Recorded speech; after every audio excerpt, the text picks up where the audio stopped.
Bonjour et bienvenue sur cette chaîne consacrée aux règles solo des jeux de société. Ici, vous trouverez des explications claires et synthétiques pour vous aider à rejouer facilement à vos jeux, même après une longue pause. Il est donc préférable d'avoir déjà joué au jeu, car je ne rentrerai pas dans les détails lors de mes vidéos, mais juste le nécessaire pour pouvoir rejouer le plus rapidement possible. En plus des vidéos, je mets également à votre disposition un site web et une application Android que j'ai développé pour vous permettre des mises en place rapides, en plus de vous fournir des aides de jeu. Nous allons aujourd'hui ressortir Space Corp avec son extension Entreprise.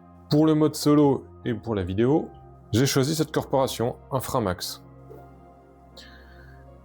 Pour ce qui est de la concurrence, j'ai choisi Sécurité Stellaire, une des concurrences qui est recommandée contre Inframax. Une partie de Space Corp se joue sur 3 âges.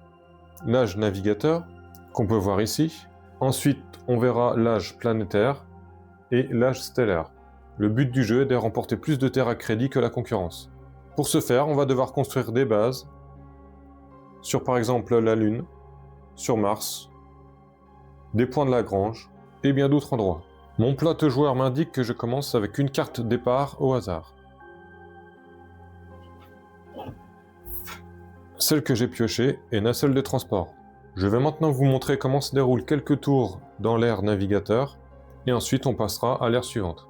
On commence tout de suite avec la concurrence, sauf indication contraire, c'est la concurrence qui va commencer pour chaque ère. Pour ce qui est du tour de la concurrence, on va commencer à piocher une carte dans son paquet,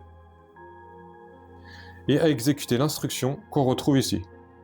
PL2 solaire ou Mars Nord. PL2 c'est le point Lagrange 2 solaire. Point de Lagrange 2 solaire, il est ici, et Mars Nord ici. On va maintenant regarder l'aide de jeu. Pour la concurrence, ce qu'on vient de voir sur la carte, c'est ce qu'on appelle une action de site, tout simplement parce qu'on retrouve un nom de site sur la carte. Ensuite, on doit juste retrouver la situation dans laquelle on est. Y a-t-il une base présente? Non. Donc on passe directement ici, pas de base présente. On va ici car 2 sites ont été listés. Effectuer l'action sur le site où se trouve une équipe de la concurrence. S'il n'y a pas d'équipe, effectuez l'action sur le site qui n'a pas de base. Aucun des 2 sites n'a d'équipe. On va donc prendre le premier, qui est le point Lagrange solaire 2. Et on va exécuter le tableau qu'on voit ici. La concurrence n'a pas d'équipe. On est dans ce cas-là. C'est un site de Lagrange, donc on va lire ici, tout simplement, placer une équipe de la concurrence.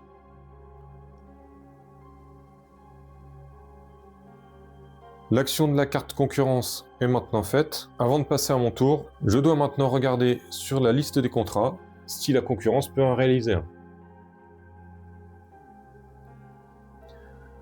Première action produire, c'est pas le cas. 4 bases sur des points de Lagrange. Donc c'est pas le cas non plus. 4 bases ailleurs que sur le site de Lagrange. Première base sur Mars. Cube génétique à avancer de 2 espaces. Des cartes dans les 3 emplacements infra, 5 bases dans les régions différentes. Donc là, actuellement, il peut remplir aucun contrat. S'il avait pu remplir un des contrats, on aurait avancé le marqueur ici et il aurait empoché 2 terres à crédit. Indiqué grâce à ce marqueur qu'on avancerait de 2 cases. Et il y a aussi le 8e contrat que l'extension apporte, qui demande des bases sur 2 tuiles avec des éléments exotiques. Donc, il ne remplit pas les conditions et n'obtient pas le contrat. C'est maintenant à mon tour de jouer. Lors de mon tour, je joue une action et à la fin de mon tour, je ferai comme la concurrence. Je vérifierai si je suis éligible à des contrats ou pas. On retrouve sur l'aide originale du jeu toutes les actions possibles pour nous. L'action de recherche va nous permettre d'agrandir notre main. L'action voyager pour bouger nos équipes. Explorer pour déclencher des tuiles d'exploration. On va voir tout ça dans quelques instants. Bâtir pour construire une base sur une tuile d'exploration. Produire, c'est pour déclencher des profits. On verra ça plus tard aussi. Génétique et révélation ne servent pas à grand chose dans l'époque navigateur. On va les voir aussi en détail plus tard. L'action améliorée, que je vais vous expliquer. Ensuite, on a des cas spéciaux et établir une colonie qu'on verra bien plus tard. On peut retrouver sur cette aide aussi le résumé de notre tour. On est actuellement à effectuer une action. La compagnie que j'ai choisie a un talent spécial, Lorsque vous effectuez l'action améliorer, vous pouvez améliorer avec une carte éligible de votre main ou de l'offre. Pour rappel, l'offre, c'est les 4 cartes qu'on a ici. Mes infras se trouvent ici. Et la spécificité aussi de cette compagnie, c'est que je peux avoir une 4e carte infra ici, comparé aux autres qui ne peuvent en avoir que 3. Comme première action, je vais alors choisir l'action améliorer. Une seule amélioration par tour seulement. Placez la carte sur votre QG dans la case infra 1, 2, 3. S'il y a déjà une carte de l'époque en cours, reprenez-la en main. S'il y a une carte d'une époque précédente, retirez-la du jeu. Dans ma main, j'ai cette carte-là. Mais je ne peux pas utiliser cette carte pour améliorer mon QG, car il n'y a pas l'indication qui me permet de le faire. Je vais donc garder cette carte en main, et je vais utiliser l'action spéciale de ma compagnie pour aller chercher une carte qui est dans l'offre, et améliorer mon QG avec. Je peux le faire grâce à cette indication. Et je vais la mettre dans l'emplacement vide. J'ai effectué mon action. Remplir des contrats. Je vérifie si j'ai rempli un contrat ou pas. Donc, c'est pas la peine de regarder, je sais très bien que non. Indemnité, c'est pas pour du solo. Transférer une équipe. Vous pouvez transférer une équipe qui n'a pas fait d'action ce tour d'une de vos bases vers une autre base si vous avez au moins un spatioport sur l'une d'elles. Pour l'instant, ça ne me sert à rien. Mes 2 équipes sont encore sur Terre. Défausser et remplir l'offre. Je remets une carte pour compléter l'offre. Et ensuite, la dernière phase, c'est piocher. Si vous avez 4 cartes ou moins en main, piochez la carte du dessus de la pioche. C'est le cas. Et je pioche cette carte-là. Mon tour est fini. Je passe à la concurrence. Point Lagrange 4 solaire. Point Lagrange 4 solaire est ici. Il n'y a rien dessus. Donc comme vu précédemment, il place une équipe. On vérifie les contrats. Et ensuite, c'est à mon tour. Je vais exécuter l'action voyager. Alors, pour exécuter l'action voyager, il va falloir que j'additionne plusieurs choses. 1 pour décoller, plus la pénalité de gravité s'il y en a, plus X pour traverser les frontières des régions adjacentes, et plus 1 pour atterrir. Alors, je pars de la Terre. Il me faut 1 pour décoller. Je rajoute plus 2, car on nous indique qu'il y a une gravité de 2. Ça me fait 3. Et ensuite, 4 pour atterrir. Pour aller sur la Lune, il va alors me falloir 4 dans l'action voyager. Pour ce faire, c'est simple. On va déjà commencer par regarder combien notre QG nous fournit de points de voyage. On en a un ici et un là. Et je viens rajouter les 2 cartes de ma main qui me permettent d'avoir 4 pour l'action voyager. Je peux donc placer une de mes équipes sur la Lune. Mon action est terminée. Je vérifie pour voir si je réalise un contrat. Non. Transférer une équipe non plus. Défausser et remplir l'offre. Je défausse les 2 cartes que j'ai utilisées, qui étaient dans ma main. Et pour terminer mon tour, je pioche une carte parce que j'en ai moins de 4 dans la main. Bien évidemment, les cartes du QG ne se défaussent pas. C'est maintenant au tour de la concurrence. PL2 solaire ou Mars Sud. PL2 solaire, il y a déjà une équipe dessus. Je vais regarder sur l'aide de jeu ce que ça donne. Donc 2 sites listés, effectuer l'action sur le site où se trouve une équipe de concurrence. C'est le cas pour Point Lagrange 2 solaire. Statut, la concurrence a une équipe sur le site. Oui. C'est un site de Lagrange. Oui. Retirer l'équipe et placer une base de la concurrence. Je retire l'équipe et je pioche au hasard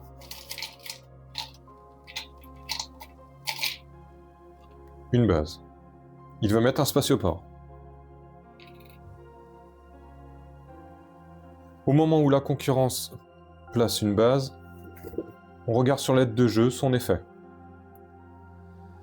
Il a placé un spatioport.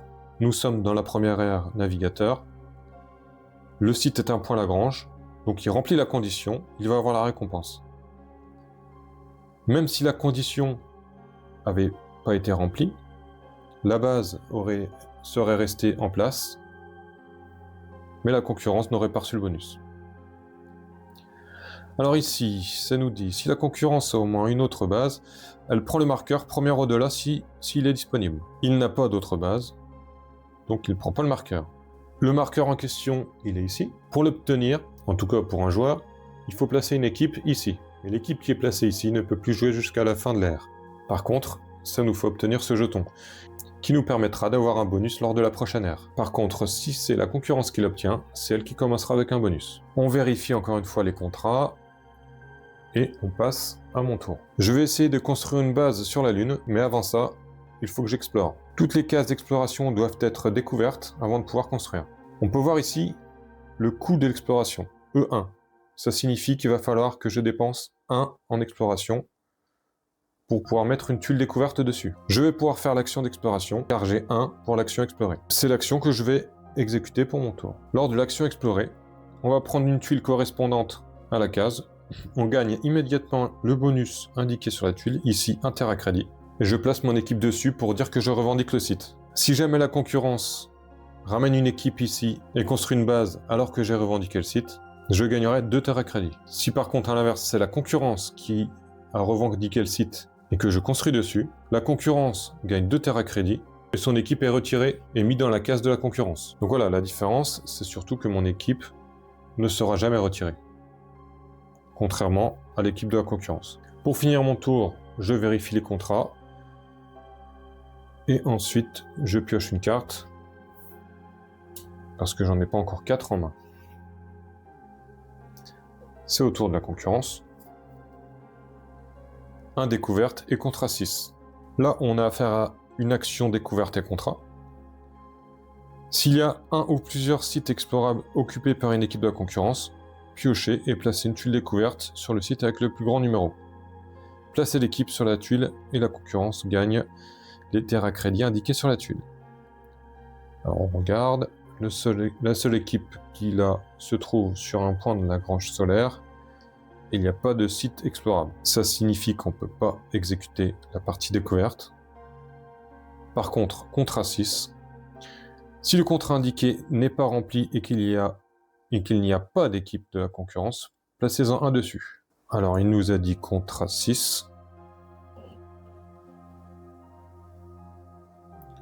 Je place une équipe de la concurrence dessus. Si une deuxième équipe venait à être placée ici, il remportera immédiatement le contrat. C'est de nouveau à mon tour.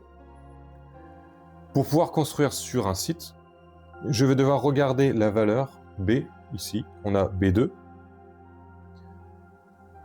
Mais la découverte nous indique base -1, c'est-à-dire que je vais retirer 1 au coût de construction. On se retrouve à 1. Je vais alors lancer une action de bâtir. Je peux le faire grâce à mon QG qui dispose de base d'une action bâtir 1. Je vais pouvoir regarder sur l'aide de jeu quelle construction est possible sur ma tuile. Bien faire attention à l'époque et aux conditions requises. On peut voir ici les avantages que chaque bâtiment nous apporte. Ici, je vais faire une base de recherche. Elle n'a pas de prérequis et à la construction, je peux prendre une carte de l'offre. Je prends alors ce symbole-là.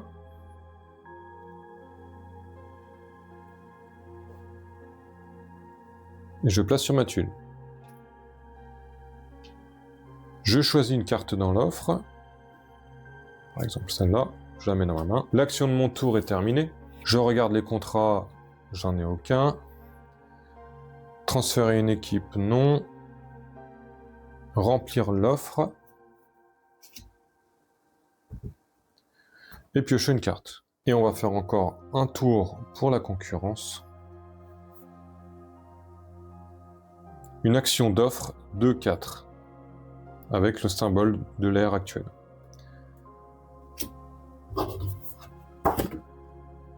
Sur l'aide de jeu, on regarde partie action offre. Défausser toutes les cartes de l'offre qui correspondent au numéro de l'action. 2-4, donc on prend la carte 2 et la 4.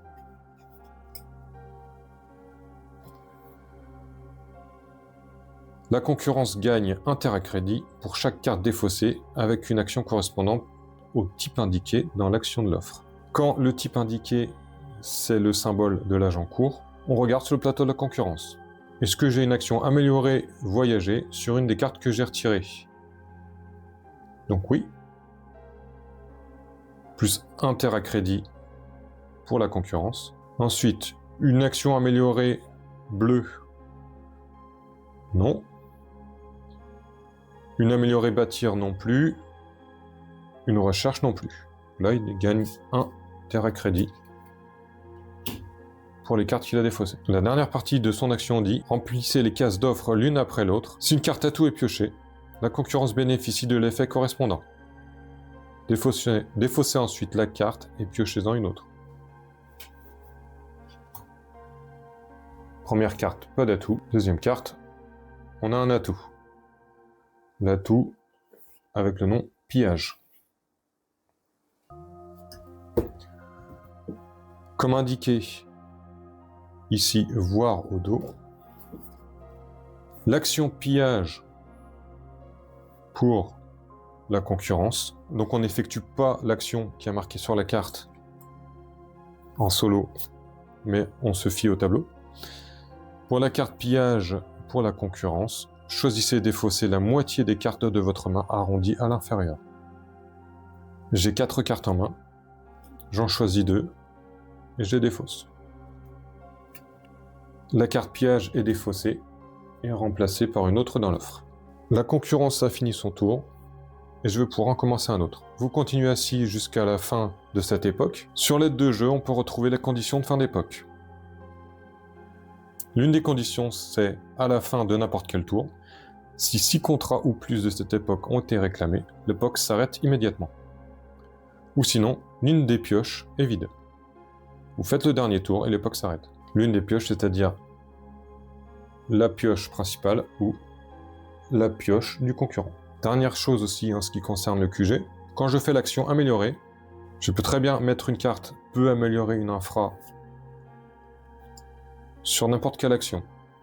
C'est pas parce que j'ai une action bleue ici au départ que je ne peux pas la remplacer par une verte. Ne pas oublier que la base qui se trouve sur Terre ne compte pas dans les contrats. Par exemple, ne pas tenir compte de la base sur Terre pour le 3e contrat qui dit 4 bases ailleurs que sur des points de Lagrange. Avant de pouvoir passer à l'âge suivant, il y a quelques règles à suivre. La concurrence gagne X terrain crédit où X est égal à la paire base tuile découverte de la concurrence avec la plus grande valeur de production actuelle.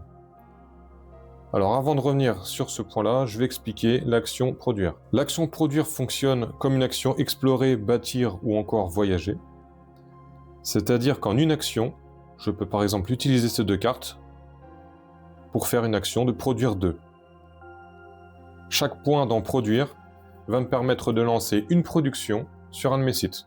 Par exemple ici, j'ai 2 tuiles découvertes avec 2 sites. Je peux alors décider de lancer mes productions sur ce site-là et ce site-là pour mon action. L'action produire ne sert qu'à une chose, c'est d'avoir des terrains crédits. P1 signifie que si je lance une action produire sur cette tuile, je recevrai un terrain crédit. Ici, 0.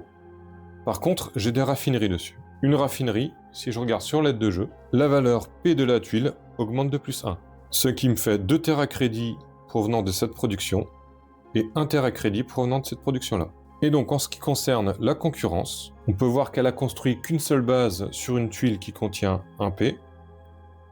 Elle va donc recevoir un terrain crédit. Ensuite, vous pouvez choisir une tuile découverte du plateau qui a une valeur P et est accompagnée d'une de vos bases. En fin d'époque, j'ai le droit de choisir de prendre cette tuile et de la mettre dans mon QG, dans l'emplacement production héritée. Ça signifie que je vais pouvoir conserver cette tuile pour la prochaine époque et de potentiellement lancer une action produire dessus. Les cartes jouées en infra restent sur le QG. Retirez du jeu toutes les cartes d'époque de la concurrence où qu'elles se trouvent. Main, offre, défausse ou pioche. Ensuite, remettre vos équipes et vos bases dans le QG. Mettez de côté les équipes et les bases de la concurrence. Remettez les tuiles découvertes dans la boîte. Enlevez les équipes de la concurrence du plateau de contrat, s'il y en a. Remplacez le plateau de jeu actuel par le suivant. Si vous avez terminé l'époque navigateur, donc c'est notre cas, retournez le plateau navigateur sur son côté annexe et placez-le sur la table à côté du plateau planétaire. Si vous terminez l'époque planétaire, laissez le plateau annexe où il se trouve. On peut maintenant passer à l'époque planétaire. Je vais faire comme si j'avais eu le jeton premier au-delà lors de l'époque précédente, ce qui m'a permis de placer une tuile découverte sur Cérès avec une de mes équipes. La deuxième équipe commence dans le système solaire intérieur. Si j'avais pas eu le jeton, mes deux équipes auraient commencé ici. Par contre, si c'est la concurrence qui avait eu le jeton premier au-delà, elle aurait exécuté 3 tours de suite. Grâce au passage à cette nouvelle époque, ma compagnie gagne un nouvel effet. Lorsque vous effectuez l'action améliorée, vous pouvez améliorer jusqu'à 2 cartes éligibles. Ma main de départ est la carte ingénieur, tirée au hasard parmi les cartes de base de l'époque planétaire. Les règles de l'époque planétaire sont quasiment identiques à l'époque précédente. On peut noter 2 gros changements. Les radiations. On peut voir que à partir de cette zone, il y a des radiations. En dessous, on n'en a pas. Si une action est faite dans ces zones et qu'elle n'est pas protégée, je perds 2 méga crédits. Par exemple, dans l'offre, j'ai cette carte-là qui me permet d'exécuter un bâtir 2 ou un bâtir 1, mais protégé. C'est-à-dire que si je bâtis dans la zone de radiation, il faut au moins qu'une de mes cartes qui fait partie de l'action est protégée pour que l'action soit protégée. Et même principe pour voyager. Ici, on a un voyager 2 protégé et un voyager 3 non protégé. Si je voyage d'une zone qui n'a pas de radiation vers une zone qui a des radiations, je dois obligatoirement protéger le voyage, sinon je paierai 2 téra-crédits. Deuxième nouveauté, c'est le plateau des progrès. Les progrès pour l'époque planétaire se trouvent ici, et les progrès pour l'époque stellaire, donc la prochaine, c'est ici. Ce qui va nous intéresser, c'est ces cartes-là. Nous avons de disponibles 3 cartes avancées et 4 cartes adaptation. Toutes ces cartes sont appelées cartes progrès. Et vous pouvez voir, chaque carte progrès vous apporte un bonus à l'acquisition.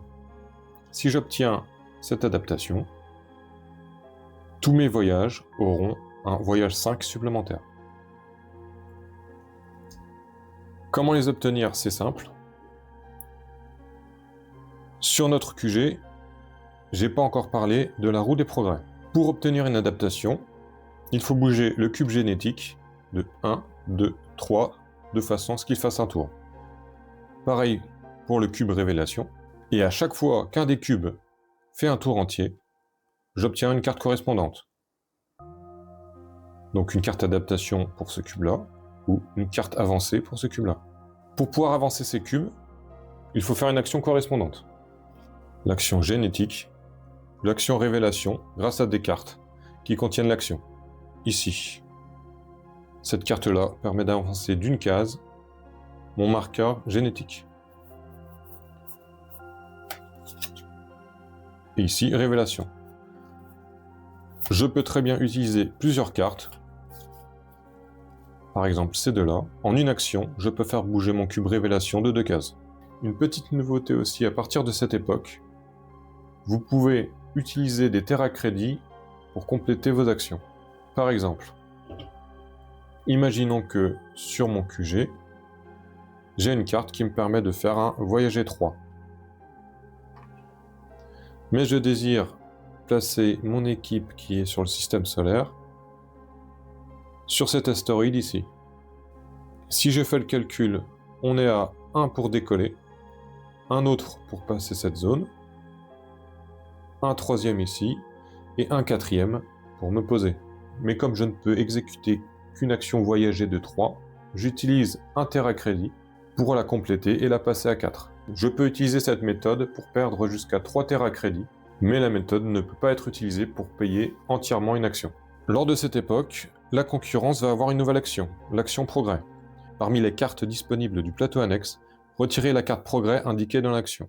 Si les 2 exemplaires de la carte indiquée sont disponibles, retirez la carte avec la récompense téra-crédit et la concurrence gagne ce profit. Si l'action est marquée d'une étoile, retirez la carte indiquée uniquement si la concurrence a déjà rempli la condition de cette carte. Pour ce qui est du plateau contrat, nous sommes maintenant dans des contrats planétaires. Les contrats navigateurs qui n'ont pas été réclamés ne peuvent plus l'être. On doit maintenant regarder uniquement la colonne du milieu. Par contre, si je réclame ce contrat-là, vu qu'il n'a pas été pris en époque de navigateur, je gagnerai le cumul des 2 contrats, c'est-à-dire 5 terres à crédit. Dans le paquet de cartes de l'époque planétaire, nous avons une carte avec un atout qui s'appelle Sauvetage. Lors de mes parties, j'ai pu me rendre compte que dans l'aide de jeu, il n'y a pas de référence sur cette carte Sauvetage. Apparemment, en parcourant les forums, pour utiliser la carte Sauvetage, il faut regarder la ligne Recyclage. Donc si c'est moi qui ai joué cet atout, je regarde l'effet ici, ou sinon, la concurrence, on regarde ici. Si je veux, lors de cette époque, améliorer mon QG, je peux très bien le faire en supprimant une carte de l'époque précédente et en la remplaçant par une nouvelle. Par contre, si je remplace une carte de l'époque actuelle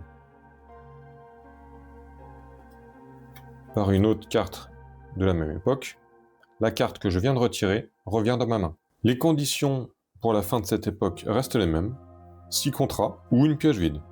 À la fin de l'époque planétaire, vous faites exactement pareil qu'à la fin de l'époque navigateur. Vous pouvez suivre les étapes sur mon aide de jeu à la rubrique fin d'une époque. Et enfin, il ne reste plus qu'à voir la dernière époque, l'époque stellaire. Ici, vous pouvez voir la configuration si j'avais eu à l'époque précédente le jeton premier au-delà. D'ailleurs, à l'époque stellaire, ce jeton ne sert plus à rien. Si personne n'avait eu le jeton premier au-delà à l'époque précédente, mes 3 équipes auraient commencé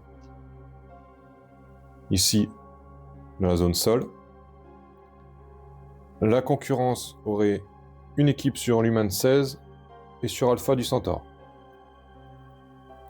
Et si c'est la concurrence qui avait eu le premier au-delà, ces 2 équipes auraient été placées de la même manière, mais elles auraient fait aussi 3 tours de suite. Et pour rappel, je commence l'époque stellaire avec 3 équipes, comme indiqué sur mon plateau. Il y a des radiations dans toutes les zones de cette époque. Contrairement à la dernière époque, ici, si une action n'est pas protégée contre les radiations, vous devez payer 3 terres à crédit. L'action voyager est aussi modifiée. Vous n'avez plus à compter 1 pour décoller et 1 pour atterrir. Par exemple, si je veux qu'une équipe de sol aille à Epsilon Eridani, je dois juste additionner les zones qui nous séparent, c'est-à-dire 30 plus 20, 50. Quand une équipe arrive dans une zone avec une piste d'approche, elle va toujours sur la case la plus à gauche.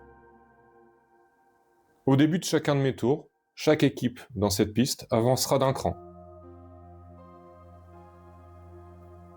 jusqu'à arriver sur l'étoile. Il faut donc compter 3 tours avant de pouvoir arriver sur l'étoile et y effectuer des actions. Dans cette époque, nous avons 3 zones appelées les bras d'Orion. Ici, il est écrit que la première équipe à atteindre n'importe quel bras d'Orion gagne 5 terres à crédit. Ensuite, la première équipe à atteindre le 2e ou 3e bras d'Orion gagne 2 terres à crédit. L'équipe qui atterrit sur un bras d'Orion ne peut plus agir jusqu'à la fin de l'époque. En plus du coût de distance pour aller sur chacun des bras, il vous faudra ce qu'on appelle une colonie adjacente. Pour aller dans ce bras d'Orion ici, il me faut une colonie dans cette zone. Nous allons tout de suite voir comment construire une colonie, qui est l'une des nouveautés de cette époque. Imaginons qu'une de mes équipes soit sur l'étoile de Captain. Et après 3 tours, lorsque je peux enfin agir dans la zone, je dois faire comme les époques précédentes, c'est-à-dire une action explorer.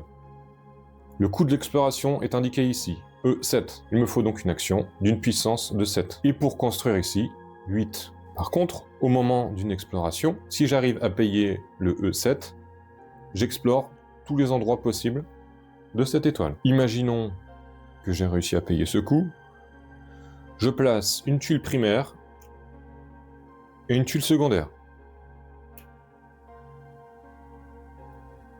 J'obtiens immédiatement les récompenses indiquées. Ici, je gagne 1 terre à crédit.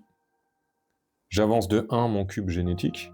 Et la nouveauté, c'est Col 1, pour Colonie 1, qu'on va voir juste après. Maintenant que l'exploration est terminée, lors d'un autre tour, je vais essayer de construire. Après avoir payé 12 de construction, puisque j'ai un 8 de base, et j'ai des plus 4 sur les 2 tuiles. Et donc, lorsque je peux payer ce coût de 12 en bâtir, je construis sur toutes les tuiles qui peuvent recevoir une construction. Je vais mettre 2 bases de recherche. Ce qu'il faut retenir ici, c'est qu'en une seule action explorer, je révèle toutes les tuiles découvertes de la zone, et en une seule action bâtir, je construis sur toutes les tuiles découvertes. Maintenant, lors d'un tour suivant, je peux décider de bâtir une colonie dans cette zone. Bâtir une colonie nécessite que toutes les tuiles découvertes soient recouvertes d'un site.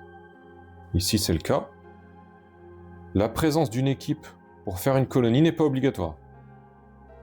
Tant que j'ai un site sur toutes les tuiles découvertes, c'est bon. L'action d'établir une colonie ne requiert ni carte ni infra, voire le plateau annexe pour la procédure. Le plateau annexe, le voici.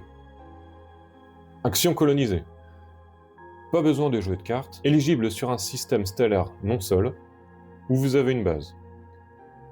Prenez une colonie à gauche, d'une valeur égale ou inférieure à votre total de points de colonie. Pour le mode solo, nous avons 1, 2, 3, 4, 5, 6, 7, 8, 9, 10 colonies de types différentes. Par exemple, cette colonie-là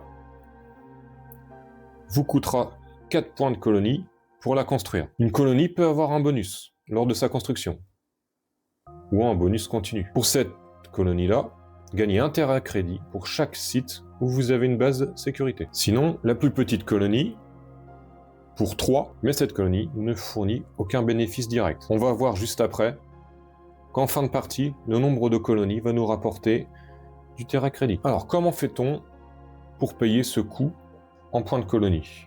Il suffit de suivre ce qu'on a dans l'annexe. X points de colonie, où X est égal à la somme des valeurs col de toutes les tuiles découvertes de la région. Tout à l'heure, si je regarde mes tuiles, on a col 1 ici, et ici aussi.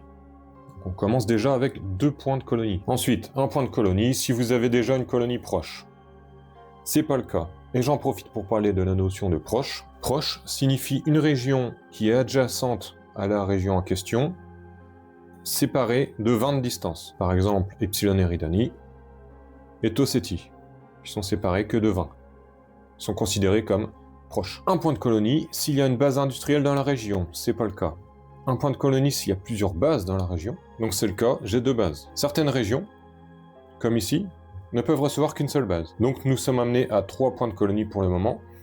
1 point de colonie si vous retirez du jeu une de vos équipes de la région. Donc c'est-à-dire si je décide de détruire cette équipe, je gagne 1 point de colonie. Je vais pas le faire. 1 point de colonie si vous utilisez des infras et ou jouez des cartes avec une valeur bâtir d'au moins 8. 12 si la colonie est dans un système multi-étoile. Un système multi-étoile, c'est comme celui-là. On peut voir plusieurs étoiles. Ici, il n'y en a qu'une.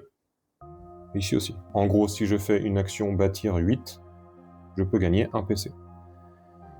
1 PC si vous dépensez 5 Terra crédit, et un autre PC si vous avez la carte adaptation acclimatation, qui est une carte de progrès. Imaginons que je ne dépasse pas les 3 points de colonie que je viens d'avoir.